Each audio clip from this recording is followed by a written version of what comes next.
ಸಾರಿಗೆ ನೌಕರರ ಸಮರ ಮುಂದುವರೆದಿದೆ. ನಾವು ಹೇಳಿದ್ದನ್ನು ಈಡೇರಿಸಲೇಬೇಕು, ಇಲ್ಲ ಅಂತಂತಂದರೆ ನಮ್ಮ ಪ್ರತಿಭಟನೆಯನ್ನು ನಾವು ಮುಂದುವರಿಸ್ತೀವಿ ಅಂತ ಶುರು ಮಾಡಿದ್ದಾರೆ. ಇವತ್ತು ಸಂಜೆಯ ಒಳಗಡೆಗೆ ಡೆಡ್ಲೈನ್ ಮುಗಿಯುತ್ತೆ. ಸಂಜೆ ತನಕ ಬೇಡಿಕೆಗಳನ್ನು ಈಡೇರಿಸಲಿಲ್ಲ ಅಂತಂತಂದರೆ ನಾವು ಪ್ರತಿಭಟನೆಗಳಿತೀವಿ, ಬಸ್ಗಳನ್ನು ಬಂದ್ ಮಾಡ್ತೀವಿ. 4 ಗಂಟೆ ತನಕ ಬೇರೆ ಬೇರೆ ಭಾಗದಿಂದಲೂ ಕೂಡ ಬೆಂಗಳೂರಿಗೆ ಬಂದಿದ್ದಾರೆ ನೌಕರರು. ಸರ್ಕಾರ ಕೂಡ ಆರಂಭದಲ್ಲೇ ಸ್ಪಂದಿಸಿತು, ಒಂದಷ್ಟು ಹಣವನ್ನು ಕೂಡ ಬಿಡುಗಡೆ ಮಾಡಿದೆ. 26 ತಿಂಗಳ ಹಿಂಬಾಕಿ ಅದಕ್ಕೆ ಹಣ ಬಿಡುಗಡೆ ಮಾಡಿದೆ. ಇಲ್ಲ 38 ತಿಂಗಳದ್ದೇನಿದೆಯಲ್ಲ ಅದನ್ನು ನೀವು ಬಿಡುಗಡೆ ಮಾಡಲೇಬೇಕು. ಅಲ್ಲಿ ತನಕ ನಮ್ಮ ಪ್ರತಿಭಟನೆ ನಿಲ್ಲಲ್ಲ.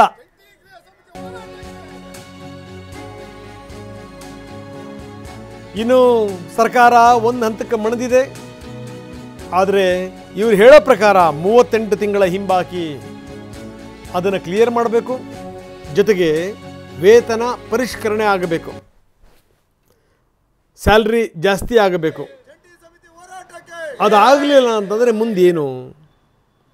ಸಂಜೆ 4 ಗಂಟೆ ತನಕ ಅದಾದ ಮೇಲೆ ಶುರುವಾಗುತ್ತೆ ಮುಷ್ಕರ, ಶುರುವಾಗುತ್ತೆ ಪ್ರತಿಭಟನೆ. ಫ್ರೀಡಮ್ ಪಾರ್ಕ್ನಲ್ಲಿ ಬೇರೆ ಬೇರೆ ಭಾಗದಿಂದ ಬಂದಿರುವಂಥವರು ಈಗಾಗಲೇ ಎಲ್ಲ ಗುಂಪು ಕೂಡ್ತಾ ಇದ್ದಾರೆ. ಸಂಜೆ 4 ಗಂಟೆ ತನಕ ಟೈಮ್ ಕೊಟ್ಟಿದ್ದಾರೆ. ಡೆಡ್ಲೈನ್ ಮುಗಿದ ತಕ್ಷಣ ಶುರುವಾಗುತ್ತೆ ಮುಷ್ಕರ.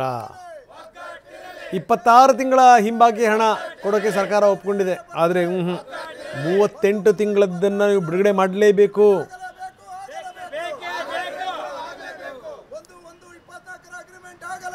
ನಾವು 2024ರಿಂದ ಕೇಳ್ತಾ ಇದ್ದೀವಿ, ಕಳೆದ ವರ್ಷದಿಂದ ವೇತನ ಪರಿಷ್ಕರಣೆ ಮಾಡಿ ಅಂತ. ನೀವು ಮಾಡಿಲ್ಲ, ಅದನ್ನು ಮಾಡಲೇಬೇಕು.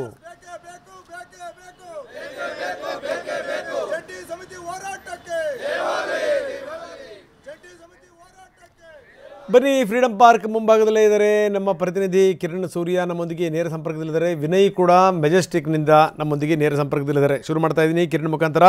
ಕಿರಣ್, ನೋಡ್ತಾ ಇದ್ದೀವಿ ಈಗಾಗಲೇ ಏನು ಅಂದರೆ ಒಂದಷ್ಟು ಹಣವನ್ನು ಬಿಡುಗಡೆ ಮಾಡ್ತೀವಿ ಅಂತ ಸರ್ಕಾರ ಘೋಷಣೆ ಮಾಡಿದೆ. 26 ತಿಂಗಳದ್ದು ಇಲ್ಲ, 38 ತಿಂಗಳದ್ದನ್ನು ಕೂಡ ನೀವು ಬಿಡುಗಡೆ ಮಾಡಬೇಕು ಅಂತ ನಂಬರ್ 1. ನಂಬರ್ 2 ಏನು ಅಂದರೆ ನೀವು ಆದಷ್ಟು ಬೇಗ ವೇತನ ಪರಿಷ್ಕರಣೆ ಮಾಡಬೇಕು, ನಮ್ಮ ಸ್ಯಾಲ್ರಿನ ಜಾಸ್ತಿ ಮಾಡಬೇಕು, ಇಲ್ಲಾಂದ್ರೆ ನಾವು ಒಪ್ಪಲ್ಲ. 4 ಗಂಟೆ ತನಕ ಡೆಡ್ಲೈನ್. ಬೇರೆ ಬೇರೆ ಭಾಗದಿಂದಲೂ ಕೂಡ ಈಗಾಗಲೇ ನೌಕರರು ಬರ್ತಾ ಇದ್ದಾರೆ. ಹೇಗಿದೆ ಅಲ್ಲಿನ ಒಟ್ಟಾರೆ ಸ್ಥಿತಿಗತಿಗಳು ಕಿರಣ್? ಹೌದು ರಂಗನಾಥ್, ಇವತ್ತು ಬೆಳಗಿನಿಂದಲೇ ಕೂಡ ಸಾರಿಗೆ ನೌಕರರು ಬೆಂಗಳೂರು ಚಲೋಗೆ ಕರೆ ಕೊಟ್ಟಿರುವಂಥದ್ದು. ಈ ನಿಟ್ಟಿನಲ್ಲಿ ಫ್ರೀಡಮ್ ಪಾರ್ಕ್ನಲ್ಲಿ ಈಗಾಗಲೇ ರಾಜ್ಯದ ಮೂಲೆ ಮೂಲೆಗಳಿಂದ KSRTC, BMTC, NW, KKRTCಯ ಸಾವಿರಾರು ನೌಕರರು ಜಮಾಯಿಸಿರುವಂಥದ್ದು ನಾನು ಕೂಡ ನಿಮಗೆ ದೃಶ್ಯದಲ್ಲಿ ತೋರಿಸ್ತಾ ಇದ್ದೀನಿ. ಸಾಕಷ್ಟು ಸಂಖ್ಯೆಯಲ್ಲಿ ಈಗಾಗಲೇ ಕೂಡ ನೌಕರರು ಇವತ್ತಿನ ಬೆಂಗಳೂರು ಚಲೋದಲ್ಲಿ ಭಾಗಿಯಾಗಿರುವಂಥದ್ದು. ತಾವು ಕೂಡ ಹೇಳಿದಂತೆ ರಾಜ್ಯ ಸರ್ಕಾರ ಈಗಾಗಲೇ ಕೂಡ 26 ತಿಂಗಳ 1271 ಕೋಟಿಯಷ್ಟು ಅರಿಯರ್ಸ್ ಹಣವನ್ನು ಬಿಡುಗಡೆ ಮಾಡಿರುವಂಥದ್ದು. ಇದು ಒಂದು. ಎರಡನೇದು, 2025 ಏಪ್ರಿಲ್ನಿಂದ ಹೊಸ ವೇತನ ಪರಿಷ್ಕರಣೆಯನ್ನು ಮಾಡ್ತೀವಿ ಅಂತೇಳಿ ರಾಜ್ಯ ಸರ್ಕಾರ ಈಗಾಗಲೇ ನಿನ್ನೆ ಅಧಿಕೃತವಾದಂತಹ ಆದೇಶವನ್ನು ಹೊರಡಿಸಿದೆ. ಆದರೆ ಸಾರಿಗೆ ನೌಕರರ ಪ್ರಮುಖವಾದಂತಹ ಬೇಡಿಕೆ ಅಂತ ಹೇಳಿದ್ರೆ ಕಿರಣ್ ಮೈಕನ್ನ ಇನ್ನಷ್ಟು ಹತ್ರ ಇಟ್ಕೊಂಡು ಮಾತಾಡಿ, ಸ್ವಲ್ಪ ಜೋರ ಮಾತಾಡಿ, ಯಾಕಂದ್ರೆ ಹಿಂದ್ಗಡೆ ಅವರು ಭಾಷಣ ಮಾಡಿರೋದು ಕೂಡ ಕೇಳ್ತಾ ಇದೆ. Kiran, please continue. 2023ರವರೆಗೆ ನೀಡಬೇಕಾಗಿದ್ದಂತಹ 38 ತಿಂಗಳ ವೇತನ ಹಿಂಬಾಕಿಯನ್ನು ನೀಡಬೇಕು ಅನ್ನೋಂಥದ್ದು ಒಂದು. 2024 ಜನವರಿಯಿಂದ ಹೊಸ ವೇತನ ಪರಿಷ್ಕರಣೆ ಆಗಲೇಬೇಕು ಅನ್ನುವಂತಹ 2 ಪಟ್ಟನ್ನು ಹಿಡಿದಿದ್ರು. ರಾಜ್ಯ ಸರ್ಕಾರ ನಿನ್ನೆ 26 ತಿಂಗಳ ವೇತನ ಹಿಂಬಾಕಿಯನ್ನು ಬಿಡುಗಡೆ ಮಾಡಿದೆ. ಆದರೆ ಸಾರಿಗೆ ನೌಕರರು 38 ತಿಂಗಳ ವೇತನ ಹಿಂಬಾಕಿ ನೀಡಲೇಬೇಕು. ಮತ್ತು 2024 ಜನವರಿಯಿಂದಲೇ ಹೊಸ ವೇತನ ಪರಿಷ್ಕರಣೆ ಆಗಬೇಕು. ಅದಕ್ಕೆ 4 ಗಂಟೆ ಅಂದರೆ ಇವತ್ತು ಸಂಜೆ 4 ಗಂಟೆವರೆಗೂ ಕೂಡ ಡೆಡ್ಲೈನನ್ನು ಕೊಟ್ಟಿರುವಂಥದ್ದು. ಇವತ್ತು ಸಂಜೆ 4 ಗಂಟೆ ಒಳಗಾಗಿ 2 ಬೇಡಿಕೆಗಳು ಈಡೇರದೇ ಇದ್ದಲ್ಲಿ ಜಂಟಿ ಕ್ರಿಯಾ ಸಮಿತಿ ಇಲ್ಲಿಂದಲೇ ಮುಂದಿನ ಹೋರಾಟದ ತೀರ್ಮಾನವನ್ನು ಘೋಷಣೆ ಮಾಡ್ತೀವಿ. ಅಂದರೆ ರಾಜ್ಯ ಸರ್ಕಾರದ ಜೊತೆಯಲ್ಲಿ ಮುಂದಿನ ದಿನಗಳಲ್ಲಿ ಸಂಧಾನ, ಮುಂದಿನ ದಿನಗಳಲ್ಲಿ ಸಭೆ ಮಾಡುವಂಥದ್ದು, ಸಾರಿಗೆ ನೌಕರರಿಗೆ ಏನು ಕೊಡ್ತೀವಿ ಎಂದಿದ್ದಾರೆ ಅದರಲ್ಲಿ ಏನಾದರೂ ಒಂದಷ್ಟು ಹೆಚ್ಚಳವಾಗಿ ತೆಗೆದುಕೊಳ್ಳುವಂಥದ್ದು, ಇಲ್ಲ ಅಂದರೆ ಒಂದಷ್ಟು ಬೇಗ ಅಂದರೆ ಈಗೇನು ಸಾರಿಗೆ ನೌಕರರಿಗೆ 25 ಮತ್ತು ಏಪ್ರಿಲ್ ತಿಂಗಳಿನಿಂದ ವೇತನವನ್ನು ಹೆಚ್ಚಳ ಮಾಡಿದ್ದೀವಿ ಅಂತ ಹೇಳಿದ್ದಾರೆ. ಅದರಲ್ಲಿ ಏನಾದ್ರು ಒಂದಷ್ಟು ಬದಲಾವಣೆಗಳನ್ನು ಮಾಡ್ಕೊಳ್ಳುವಂಥದ್ರ ಬಗ್ಗೆ ತೀರ್ಮಾನ ಮಾಡ್ತೀವಿ. ಅಥವಾ ಈಗಾಗಲೇ ಏನು ಸಾರಿಗೆ ಮುಖಂಡರು ಕರೆ ಕೊಟ್ಟಿದ್ರು, ಶುಕ್ರವಾರ ಬೆಳಗ್ಗೆಯಿಂದ ಸಾರಿಗೆ ಮುಷ್ಕರ ಮಾಡ್ತೀವಿ, ಸಂಪೂರ್ಣ ಸಾರಿಗೆ ಶಬ್ದ ಮಾಡ್ತೀವಿ ಅನ್ನೋಂಥ ಹೇಳಿಕೆ ಕೊಟ್ಟಿದ್ರು. ಅದರ ಹಿನ್ನೆಲೆಯಲ್ಲಿ ಇವತ್ತು ಸಂಜೆ 4 ಗಂಟೆಗೆ ತೀರ್ಮಾನವನ್ನು ಮಾಡ್ತೀವಿ.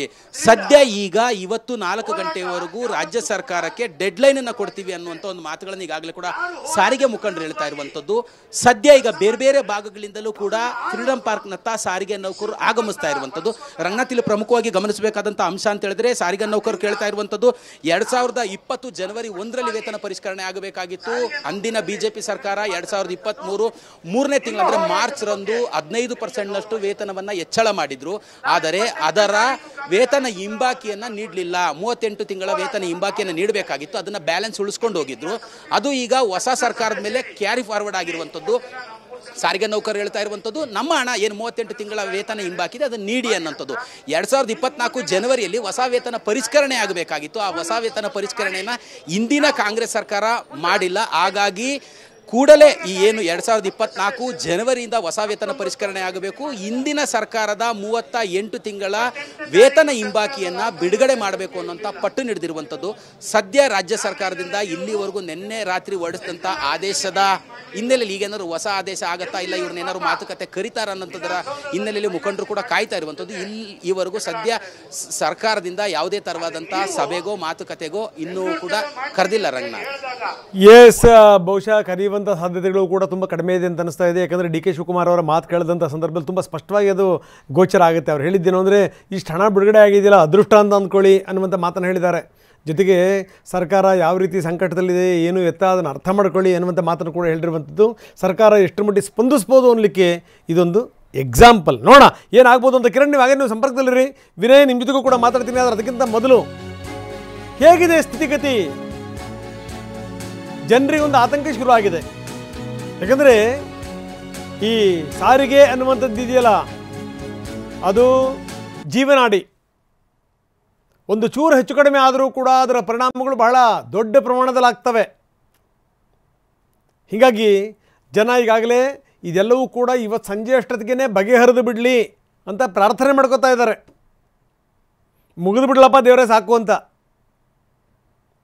ನಾಳೆಯಿಂದ ಅದರ ಪರಿಣಾಮಗಳು ಏನೇನಾಗಬಹುದು? ಬನ್ನಿ, ನಮ್ಮ ಪ್ರತಿನಿಧಿ ವಿನಯ್ ಈಗ ನಮ್ಮೊಂದಿಗೆ ನೇರ ಸಂಪರ್ಕದಲ್ಲಿದ್ದಾರೆ. ಮೆಜೆಸ್ಟಿಕ್ನಲ್ಲಿ KSRTC ಬಸ್ ಮುಂಭಾಗದಲ್ಲಿ, ಬಸ್ ಸ್ಟ್ಯಾಂಡ್ನ ಮುಂಭಾಗದಲ್ಲಿದ್ದಾರೆ. ವಿನಯ್, ಸದ್ಯದ ಸ್ಥಿತಿಗತಿಗಳು ಯಾವ ರೀತಿ ಇದೆ? ಸಂಜೆ 4 ಗಂಟೆ ತನಕ ಅವರು ಡೆಡ್ಲೈನ್ ಕೊಟ್ಟಿದ್ದಾರೆ. 4 ಗಂಟೆ ಮೇಲೆ ಪತ್ರಿಕಾಗೋಷ್ಠಿಯನ್ನು ಕೂಡ ಉದ್ದೇಶಿಸಿ ಮಾತಾಡ್ತಾರೆ. ಈಗಾಗಲೇ ಪ್ರತಿಭಟನೆ ನಡೀತಾ ಇದೆ, ಧರಣಿ ನಡೀತಾ ಇದೆ. ಅಲ್ಲೂ ಕೂಡ ಭಾಷಣಗಳು ಕೇಳಿ ಬರ್ತಾ ಇವೆ. ಸರ್ಕಾರ ನಮ್ಮ ಸಮಸ್ಯೆಗಳಿಗೆ ಸ್ಪಂದಿಸಲೇಬೇಕು ಅಂತ. ಎಷ್ಟರ ಮಟ್ಟಿಗೆ ಸ್ಪಂದಿಸುತ್ತೆ ಬಿಡುತ್ತೆ ಪ್ರಶ್ನೆ ಬೇರೆ. ಸದ್ಯದ ಸ್ಥಿತಿಗತಿಗಳೇನು? ಇದರ ಎಫೆಕ್ಟ್ ಏನಾದರೂ ಈಗ ಕಾಣ್ತಾ ಇದೆಯಾ ಅಲ್ಲಿ ವಿನಯ್? ಖಂಡಿತ. ಸದ್ಯ ರಂಗನಾಥ್, ನಾನೀಗ ಮೆಜೆಸ್ಟಿಕ್ ಮತ್ತು KSRTC ಭಾಗದಲ್ಲಿದ್ದೀನಿ. ನಿಮ್ಗೆ ತೋರಿಸ್ತಾ ಹೋಗ್ತೀನಿ ಯಾವ ರೀತಿಯಾಗಿ ಚಿತ್ರಣ ಇದೆ. ಜೊತೆಗೆ ಈಗ ಸದ್ಯಕ್ಕೆ ಸಾರಿಗೆ ನೌಕರರು ಕೊಟ್ಟಿರುವಂತಹ ಮುಷ್ಕರದ ಎಫೆಕ್ಟ್ ಯಾವ ರೀತಿಯಾಗಿದೆ. ಯಾಕೆಂದರೆ ಸಾರಿಗೆ ಮುಷ್ಕರ ಅಂತ ಇದ್ದ ಹಾಗೆ ಜನರ ಜೀವನಾಡಿ, ಒಂದು ಕಡೆ ಬೆಂಗಳೂರಿನ ಜೀವನಾಡಿಯಾದಂತಹ BMTC, ಮತ್ತೊಂದು ಕಡೆ KSRTC. ಇದರ ದೊಡ್ಡ ಎಫೆಕ್ಟ್ ಏನಾಗುತ್ತೆ ಅಂದರೆ ಜನಸಾಮಾನ್ಯರು, ಪ್ರಯಾಣಿಕರ ಮೇಲೆ ಎಫೆಕ್ಟ್ ಆಗುತ್ತೆ. ಯಾಕಂದರೆ ಈಗಾಗಲೇ ಸಾವಿರಾರು ಸಂಖ್ಯೆಯಲ್ಲಿ ನೌಕರರು ತಮ್ಮ ವೇತನ ಪರಿಷ್ಕರಣೆ ಮತ್ತು ಹಿಂಬಾಕಿಯನ್ನು ನೀಡುವಂತೆ ಒತ್ತಾಯಿಸಿ ಪ್ರತಿಭಟನೆಗೆ ಕೂಡ ಮುಂದಾಗಿದ್ದಾರೆ. ಜೊತೆಗೆ ಸಾಕಷ್ಟು ಸಂಖ್ಯೆಯಲ್ಲಿ, ಸಾವಿರಾರು ಸಂಖ್ಯೆಯಲ್ಲಿ ಫ್ರೀಡಂ ಪಾರ್ಕ್ ಹತ್ರ ಬರ್ತಾ ಇದ್ದಾರೆ. ಇನ್ನು ಚಾಲಕರಾಗಿರ್ಬೋದು, ನಿರ್ವಾಹಕರು ಇಲ್ಲದೆ ಇರುವಂತಹ ಬಸ್ಗಳ ಸ್ಥಿತಿಗಳು ಇಮ್ಯಾಜಿನ್ ಕೂಡ ಮಾಡೋಕ್ಕಾಗೋದಿಲ್ಲ. ಯಾಕೆಂದರೆ ಪ್ರತಿಯೊಂದು ಭಾಗದಿಂದ, ಒಂದೊಂದು ಹಳ್ಳಿಯಿಂದ ಮತ್ತೊಂದು ಹಳ್ಳಿಗೆ ಹೋಗೋದಕ್ಕೆ, ಒಂದು ಏರಿಯಾದಿಂದ ಮತ್ತೊಂದು ಏರಿಯಾಕ್ಕೆ ಹೋಗೋದಕ್ಕೆ ಪ್ರಮುಖವಾಗಿ ಸಂಚಾರಿ ನಾಡಿ ಅಂತ ಕರೆಸಿಕೊಳ್ಳುವ BMTC ಮತ್ತು KSRTC ಸದ್ಯದ ಚಿತ್ರಣ ತೋರಿಸ್ತಾ ಇದ್ದೀನಿ. ಯಾಕೆಂದರೆ ಜನರಿಗೆ ಆತಂಕ ಆಗುತ್ತೆ. ಸಾರಿಗೆ ಮುಷ್ಕರ ಅಂತ ಇದ್ದ ಹಾಗೆ ಜನರು ಒಂದು ಮನೆಯಿಂದ ಒಂದು ಹೆಜ್ಜೆ ಹೊರಗಿಡೋದಕ್ಕೂ ಕೂಡ ಹಿಂದೇಟಾಗ್ತಾರೆ. ಹೀಗಾಗಿ ಸದ್ಯದ ಚಿತ್ರಣ ನೋಡಿದರೆ ನಿಮ್ಗೆ ಅನಿಸುತ್ತೆ ಕೊಂಚ ಪ್ರಮಾಣದಲ್ಲಿ ಇದರ ಎಫೆಕ್ಟ್ ಜನಸಾಮಾನ್ಯರು ತಟ್ಟಿದೆ. ಹೀಗಾಗಿ ಕೊಂಚ BMTC KSRTCನ ಅವಾಯ್ಡ್ ಮಾಡ್ತಿರೋದು ಕೂಡ ಕಂಡು ಬರ್ತಾ ಇದೆ. ಬಸ್ಗಳ ಸಹಜ ಓಡಾಟ ಕಂಡು ಬರ್ತಾ ಇದೆ. BMTC KSRTCಗಳ ಬಸ್ಗಳು ಸಹಜವಾಗಿ ಬರ್ತಾ ಇದೆ, ಮೆಜೆಸ್ಟಿಕ್ ಬಸ್ ನಿಲ್ದಾಣ ಕಡೆ ಬರ್ತಾ ಇದೆ. ಆದರೆ ಪ್ರಯಾಣಿಕರು ಇಳಿಮುಖ ಆಗಿರೋದು ಕಂಡು ಬರ್ತಾ ಇದೆ. ಇನ್ನು ಮತ್ತೊಂದು ಕಡೆ ನಾನು KSRTCಯ ಚಿತ್ರಣ ತೋರಿಸ್ತಾ ಹೋಗ್ತೀನಿ. ಸಾಕಷ್ಟು ಸಂಖ್ಯೆಯಲ್ಲಿ ಬೆಂಗಳೂರಿನಿಂದ ಬೇರೆ ಬೇರೆ ಭಾಗಗಳಿಗೆ ಹೋಗುವಂಥದ್ದು, ಬೇರೆ ಬೇರೆ ಜಿಲ್ಲಾ ಕೇಂದ್ರಗಳಿಗೆ ಹೋಗುವಂಥದ್ದು, ಬೇರೆ ಬೇರೆ ರಾಜ್ಯಗಳಿಗೆ ಹೋಗುವಂಥ ಬಸ್ಗಳು ಕೂಡ KSRTC ಬಸ್ಗಳು ಆಪರೇಟ್ ಆಗುತ್ತೆ. ಮೆಜೆಸ್ಟಿಕ್ ಕೆಂಪೇಗೌಡ ಕೆಂಪೇಗೌಡ ಬಸ್ ನಿಲ್ದಾಣದಿಂದ ಸದ್ಯಕ್ಕೆ ನೀವು ಬಸ್ಗಳು ಸಾಕಷ್ಟು ಪ್ರಮಾಣದಲ್ಲಿ ನಿಂತಿರೋದು ಕೂಡ ಕಂಡು ಬರ್ತಾ ಇದೆ. ಈ ಒಂದು ಟರ್ಮಿನಲ್ 2 ಇದೆಯಲ್ಲ, ಟರ್ಮಿನಲ್ 2 ಭಾಗದಿಂದ ನೀವು ಮಂಗಳೂರು ಆಗಿರ್ಬೋದು, ಚಿಕ್ಕಮಗಳೂರು, ಹಾಸನ ಈ ಕಡೆಯಿಂದ ಹೋಗುವಂಥ ಬಸ್ಗಳು ಇವು ಯಾವಾಗಲೂ ಕೂಡ ಸಾಕಷ್ಟು ರುಟೀನ್ ಆಗಿ ಬಸ್ಗಳು ಮೂವ್ ಆಗ್ತಾ ಇರುತ್ತೆ. ಆದರೆ ಸದ್ಯಕ್ಕೆ ಪ್ರಯಾಣಿಕರ ಸಂಖ್ಯೆಯಲ್ಲಿ ಕಡಿಮೆ ಇರೋದ್ರಿಂದ ಬಸ್ಗಳು ನಿಂತಿರೋದು ಕೂಡ ಕಂಡು ಬರ್ತಾ ಇದೆ. ನೀವು ನಿಮ್ಮ ಪ್ರಮುಖವಾಗಿ BMTC KSRTCಯ ಪಾತ್ರ ನೋಡಿದ್ರೆ ಜನರೇ ಕಡಿಮೆ ಆಗಿರೋದು ಕೂಡ ಕಂಡು ಬರ್ತಾ ಇದೆ. ಹೀಗಾಗಿ ಸಾರಿಗೆ ಮುಷ್ಕರ ಅಂತ ಇದ್ದಾಗೆ ಪ್ರಯಾಣಿಕರು ಒಂದಿಷ್ಟು ಆತಂಕಕ್ಕೊಳಗಾಗ್ತಾರೆ, ಭಯಕ್ಕೊಳಗಾಗ್ತಾರೆ. ಸಡನ್ ಆಗಿ ಬಸ್ ನಿಂತು ಬಿಟ್ರೆ ನಾವೆಲ್ಲಾದರೂ ಬೆಂಗಳೂರಿಗೆ ಬಂದಿರ್ತೀವಿ, ಬೇರೆ ಏನೋ ಕೆಲಸಗಳ ನಿಮಿತ್ತ ಬೆಂಗಳೂರಿಗೆ ಬಂದಿರ್ತೀವಿ ಅಥವಾ ಬೇರೆ ಭಾಗಗಳಿಗೆ ಹೋಗಿರ್ತೀವಿ, ಅಲ್ಲಿಂದ ಮತ್ತೆ ನಾವು ವಾಪಸ್ ಮನೆಗೆ ಹೋಗೋದು ಕಷ್ಟ ಆಗುತ್ತೆ ಅನ್ನೋಂಥದ್ದನ್ನು ತಮ್ಮ ಶೆಡ್ಯೂಲ್ಡ್ ಪ್ಲಾನ್ಗಳನ್ನು ಬದಲಾಯಿಸ್ತಾರೆ. ಬೇರೆ ಬೇರೆ ಕಾರ್ಯಗಳೇನಿದೆ ಇದ್ರೂ ಕೂಡ ಅಥವಾ ಕೆಲಸಗಳಿದ್ರೆ ಅವುಗಳನ್ನು ಮುಂದಕ್ಕೆ ಹಾಕೋಣ, ಸಾರಿಗೆ ಮುಷ್ಕರ ನಿಲ್ಲುವವರೆಗೂ ಕೂಡ ಕೆಲಸಗಳನ್ನು ನಾವು ತಾತ್ಕಾಲಿಕವಾಗಿ ತಡೆ ಹಿಡಿಯೋಣ ಅನ್ನೋಂಥದ್ದು ಕೂಡ ಜನರ ಮೈಂಡ್ಸೆಟ್ ಆಗಿರುವಂಥದ್ದು. ಹೀಗಾಗಿ ಸದ್ಯಕ್ಕೆ ಇದರ ಎಫೆಕ್ಟ್ ತಟ್ಟಿರುವಂಥದ್ದು ಕೊಂಚ ಪ್ರಮಾಣದಲ್ಲಿ KSRTC BMTC ಬಸ್ಗಳ ಸಂಚಾರದಲ್ಲಿ ಪ್ರಯಾಣಿಕರ ಸಂಖ್ಯೆ ಕಡಿಮೆ ಆಗಿರೋದು ಕೂಡ ಕಂಡು ಬರ್ತಾ ಇದ್ದಾರೆ. ಎಸ್, ನೀವು ಸಂಪರ್ಕದಲ್ಲಿರಿ ಕಿರಣ್, ತಾವು ಕೂಡ ಸಂಪರ್ಕದಲ್ಲಿರಿ. ಇನ್ನಷ್ಟು ನಾನು ಮಾತಾಡ್ತೀನಿ. ಬನ್ನಿ, ನಮ್ಮ ಪ್ರತಿನಿಧಿ ಶಾಂತಿ ನಗರ ಡಿಪೋ ಇದೆಯಲ್ಲ, ಅಲ್ಲಿದ್ದಾರೆ ಲಕ್ಷ್ಮೀ ನರಸಿಂಹ. ಅಲ್ಲಿನ ಸ್ಥಿತಿಗತಿಗಳೇನು? ಈಗ ಬೇರೆ ಬೇರೆ ಭಾಗಗಳಿಂದ ಕೂಡ ಬೆಂಗಳೂರಿಗೆ ಬರ್ತಾ ಇದ್ದಾರೆ ಪ್ರತಿಭಟನೆಗೆ. ಸೊ ಇಂಥ ಸಂದರ್ಭದಲ್ಲಿ ಅಲ್ಲಿ ಎಷ್ಟು ಜನ ವರ್ಕರ್ಸ್ ಇದ್ದಾರೆ? ಅಲ್ಲಿಂದ ಯಾರಾದರೂ ಪ್ರತಿಭಟನೆಗೆ ಹೋಗುವಂಥ ಸಾಧ್ಯತೆಗಳಿದೆಯಾ? ಹೇಗಿದೆ ಅಲ್ಲಿನ ಒಟ್ಟಾರೆ ಸ್ಥಿತಿ? ಲಕ್ಷ್ಮೀ ನರಸಿಂಹ. ರಂಗನಾಥ್, ಏನು 38 ತಿಂಗಳ ವೇತನ ಹಿಂಬಾಕಿ ಮತ್ತು 24 ಜನವರಿಯಿಂದ ವೇತನ ಪರಿಷ್ಕರಣೆ ಆಗಬೇಕು ಅಂತಕ್ಕಂಥ ಒಂದು ಬೇಡಿಕೆ ಇಟ್ಕೊಂಡು ಈಗಾಗಲೇ ಬೆಂಗಳೂರಿನ ಫ್ರೀಡಂ ಪಾರ್ಕ್ನಲ್ಲಿ ಜೋರದ ಪ್ರತಿಭಟನೆಯಲ್ಲಿ ಸಾರಿಗೆ ನೌಕರರು ನಿರತರಾಗಿದ್ದಾರೆ. ಇನ್ನು ಇದರಿಂದಾಗಿ ಬೆಂಗಳೂರಿನ ಹಲವು ಭಾಗಗಳಲ್ಲಿ ಬಸ್ಗಳ ಓಟ ಸಾಮಾನ್ಯವಾಗಿದೆ, ಒಂದಷ್ಟು ಕಡೆ ಕಡಿಮೆ ಆಗಿದೆ. ನನಗೆ ಸದ್ಯಕ್ಕೆ ಬೆಂಗಳೂರಿನ ಶಾಂತಿನಗರ TTMC ಬಸ್ ನಿಲ್ದಾಣದಲ್ಲಿ ನೋಡ್ತಾ ಇದ್ದಾರೆ. ಈಗಾಗಲೇ ಬಸ್ಗಳು ಎಂದಿನಂತೆ ಓಡಾಟ ಕಂಡು ಬಂದರೂ ಇವತ್ತಿಗೆ ಸ್ವಲ್ಪ ಕಡಿಮೆ ಆಗಿದೆ. ಯಾಕಂದರೆ ಪ್ರಯಾಣಿಕರ ಸಂಖ್ಯೆ ಕೂಡ ಸ್ವಲ್ಪ ಕಡಿಮೆ ಇದೆ, ಮತ್ತು ಬಸ್ಗಳ ಓಡಾಟ ಕೂಡ ಕಡಿಮೆ ಆಗಿರ್ತಕ್ಕಂಥದ್ದನ್ನು ಶಾಂತಿನಗರ ಬಸ್ ನಿಲ್ದಾಣದಲ್ಲಿ ಗಮನಿಸ್ತಾ ಇದ್ದಾರೆ. ಯಾಕಂತಂದ್ರೆ ಈಗಾಗಲೇ ಒಂದಷ್ಟು ಮಂದಿ ಪ್ರತಿಭಟನೆಯಲ್ಲಿ ನಿರತರಾಗಿರೋದ್ರಿಂದ ಕೆಲಸಗಳಲ್ಲಿ ಅವರು ಒಂದಷ್ಟು ನಿರತರಾಗಿಲ್ಲ. ಸೊ ಹೀಗಾಗಿ ಶಾಂತಿನಗರದಲ್ಲಿ ಎಂದಿನಂತೆ ಓಡಾಟಕ್ಕಿಂತ ಸ್ವಲ್ಪ ಕಡಿಮೆ ಮಟ್ಟದಲ್ಲಿ ಬಸ್ಗಳ ಕಾರ್ಯಾಚರಣೆ ಕಂಡು ಬರ್ತಾ ಇದೆ. ಸೊ ಹೀಗಾಗಿ ಪ್ರಯಾಣಿಕರು ಕೂಡ ಈಗಾಗಲೇ ಇದರ ಒಂದಷ್ಟು ತೀವ್ರತೆಯನ್ನ ಈಗ ಶುರು ಅನುಭವಿಸ್ತಾ ಇದ್ದಾರೆ. ಯಾಕಂದ್ರೆ ಬಸ್ಗಳು ನಿರೀಕ್ಷಿತ ಮಟ್ಟದಲ್ಲಿ ಸಿಗ್ತಾ ಇಲ್ಲ. ಒಂದಷ್ಟು ಪ್ರಯಾಣಿಕರಿದೆ, ಅವ್ರನ್ನು ಕೂಡ ಮಾತಾಡ್ತಾ ಹೋಗ್ತೀನಿ. ಏನು ಶಾಂತಿನಗರ ಬಸ್ ನಿಲ್ದಾಣ ಮೇಡಮ್, ತಾವು ಕೂಡ ವಿದ್ಯಾರ್ಥಿ ಇದ್ದೀರಾ, ಬಸ್ಗಳ ಒಂದು ವ್ಯತ್ಯಯ ಆಗ್ಬೋದು ಅಂತಕ್ಕಂಥದ್ದು ಈಗಾಗಲೇ ಪ್ರತಿಭಟನೆ ನಡೀತಾ ಇದೆ. ಮುಷ್ಕರ ಆಗ್ಬಿಟ್ರೆ ವ್ಯತ್ಯಯ ಉಂಟಾದ್ರೆ ಏನು ಸಮಸ್ಯೆ ಆಗ್ಬೋದು ತಮಗೆ ಅಂತ? ಕಾಲೇಜ್ಗೆ ಹೋಗೋಕ್ಕೆ ಟೈಮ್ ಸ್ವಲ್ಪ ಕಮ್ಮಿ ಡಿಲೇ ಆಗುತ್ತೆ ಸರ್, ಹೋಗೋಕ್ಕೆ ಕಷ್ಟ ಆಗ್ತಿದೆ. ದಿನ ಹೊತ್ತು ಮಾರ್ನಿಂಗ್ ಬಂದರೆ 8 o'clock ಬಂದರೆ ಬಸ್ ಬರೋದೇ 8-10 ಆ ಥರ ಅರ್ಧ ಅವರ್ ಕಾಲೇಜಿಗೆ ಹೋಗೋಕ್ಕೆ. ಕಾಲೇಜಲ್ಲೂ ನಾವು ಬೈಸ್ಕೊತಾ ಇದ್ದೀವಿ, ಏನಕ್ಕೆ ಇಷ್ಟು ಡಿಲೇ ಮಾಡ್ತಾ ಇದ್ದೀರಾ ಅಂತಲೂ ಬೈಸ್ಕೊತಾ ಇದ್ದೀವಿ. ಸೊ ಬೇಗ ಬಸ್ಸು ಎಲ್ಲ ಟ್ರಾನ್ಸ್ಪೋರ್ಟ್ ಎಲ್ಲ ಜಾಸ್ತಿ ಆದರೆ ನಮಗೂ ಯೂಸ್ ಆಗುತ್ತೆ, ಬಡವ್ರಿಗೂ ಹೆಲ್ಪ್ ಆಗುತ್ತೆ, ಅವರು ಟ್ರಾವೆಲ್ ಮಾಡೋದು ಜಾಸ್ತಿ ಆಗುತ್ತೆ. ಸೊ ಅಷ್ಟೇ ಸರ್. ಇನ್ನೊಂದಷ್ಟು ಮಂದಿ ಪ್ರಯಾಣಿಕರು ಇದ್ದಾರೆ, ಅವರು ಕೂಡ ಬಸ್ಗಾಗಿ ವೆಯ್ಟ್ ಮಾಡ್ತಾ ಇದ್ದಾರೆ. ಸರ್, ಇವತ್ತೆಲ್ಲೆಡೆ ಮುಷ್ಕರ ನಡೀತಾ ಇದೆ, ಸೊ ವ್ಯತ್ಯಯ ಆಗ್ತಕ್ಕಂಥ ಸಾಧ್ಯತೆ ಇದೆ ಬಸ್ಗಳ ಇದರಲ್ಲಿ. ತಾವು ಕೂಡ ಪ್ರಯಾಣಿಕರಿದ್ದಾರೆ, ಮುಷ್ಕರ ಆಗ್ಬಿಟ್ರೆ ಬಸ್ ಬರಲಿಲ್ಲ ಅಂತಂದ್ರೆ BMTC ತಾವೇನು ಮಾಡ್ತೀರಾ ಅಂತ? ನಾನೇನು ಮಾಡಲಿ, ಬಸ್ ಬರೋ ಗಂಟೆ ವೆಯ್ಟ್ ಮಾಡಲೇಬೇಕು ಅಷ್ಟೇ. ಬಂದಿಲ್ಲ ಅಂದರೆ ಇಲ್ಲಿ ಇರ್ತೀವಿ ಅಷ್ಟೇ. ಪ್ರತಿಭಟನೆ ಮಾಡ್ತೀವಿ ಓಕೆ, ಪ್ರತಿಭಟನೆ ಮಾಡ್ತೀವಿ ಅಷ್ಟೇ. ಒಂದಷ್ಟು ಪ್ರಯಾಣಿಕರು ಅವ್ರನ್ನು ಕೂಡ ಮಾತಾಡ್ತಾ ಹೋಗ್ತೀನಿ. ಮೇಡಮ್, ಈಗಾಗಲೇ ಪ್ರತಿಭಟನೆ ಮಾಡ್ತಾ ಇದ್ದಾರೆ BMTC KSRTC ನೌಕರರು ಪ್ರೊಟೆಸ್ಟ್ ಮಾಡ್ತಾ ಇದ್ದಾರೆ. ಬಸ್ ಸೇವೆಯಲ್ಲಿ ವ್ಯತ್ಯಯ ಆಗ್ಬೋದು, BMTC ಬಸ್ಗಳು ಸಿಗದೆ ಹೋಗ್ಬೋದು, ಏನು ಮಾಡ್ತೀರಾ ಸಿಗದೆ ಇದ್ದಾಗ ಅಂತ? ಸಿಗದೆ ಹೋದಾಗ ಏನು ಮಾಡೋದು ಸರ್, ನಮ್ಮಂಥ ಬಡವರು ನಾವು ಕಾಯಲೇಬೇಕು, ಕಾದು ಅದಕ್ಕೆ ವೆಯ್ಟ್ ಮಾಡಿ ತುಂಬ ತೊಂದರೆ ಅನುಭವಿಸ್ತಾ ಇದ್ದೀವಿ ಸರ್. ಬಂದರೆ ಒಂದೇ ಸರಿ ಜೊತೆಲೇ ಬಂದುಬಿಡ್ತವೆ. ಹಾಫ್ ಆನ್ ಅವರ್ ಅಂತ ಹೇಳ್ತಾರೆ, ಬಟ್ ಹಾಫ್ ಆನ್ ಅವರಿಗೆ ಬರೋದೇ ಇಲ್ಲ. ಬಟ್ ಒಂದೇ ಜೊತೆಯಲ್ಲೇ 4 ಬಸ್ 5 ಬಸ್ ಒಟ್ಟಿಗೆ ಹೋಗ್ಬಿಡ್ತದೆ. ಆಗ ನಮ್ಮಂಥವ್ರು ಎಷ್ಟು ಕಷ್ಟಪಡಬೇಕಾಯ್ತದೆ ಸರ್, ದೂರದಕ್ಕೆಲ್ಲ ಹೋಗಿರ್ತೀವಿ. ಸೊ ಇದಿಷ್ಟು ಪ್ರಯಾಣಿಕರು ಹೇಳ್ತಾ ಇರ್ತಕ್ಕಂಥದ್ದು. ಈಗಾಗಲೇ ಬಸ್ಗಳ ಓಡಾಟ ಕಡಿಮೆ ಆಗಿದೆ, ಹೀಗಾಗಿ ಸಮಸ್ಯೆ ಆಗ್ತದೆ. ಕೂಡಲೇ ಸರ್ಕಾರ ಅವರನ್ನು ಕರೆದು ಮಾತಾಡಿ ಅವರ ಒಂದು ಮನವೊಲಿಕೆ ಮಾಡಿ ಈ ಸಮಸ್ಯೆಯನ್ನು ಬಗೆಹರಿಸಬೇಕು ಅಂತಕ್ಕಂಥದ್ದು ಸಾರ್ವಜನಿಕರ ಆಗ್ರಹವಾಗಿದೆ. ಬನ್ನಿ, ನಮ್ಮ ಪ್ರತಿನಿಧಿ ಶಿವಪ್ರಸಾದ್ ಈಗ ಇನ್ನೊಂದು ಕಡೆಗೆ ಸಂಪರ್ಕದಲ್ಲಿದ್ದಾರೆ.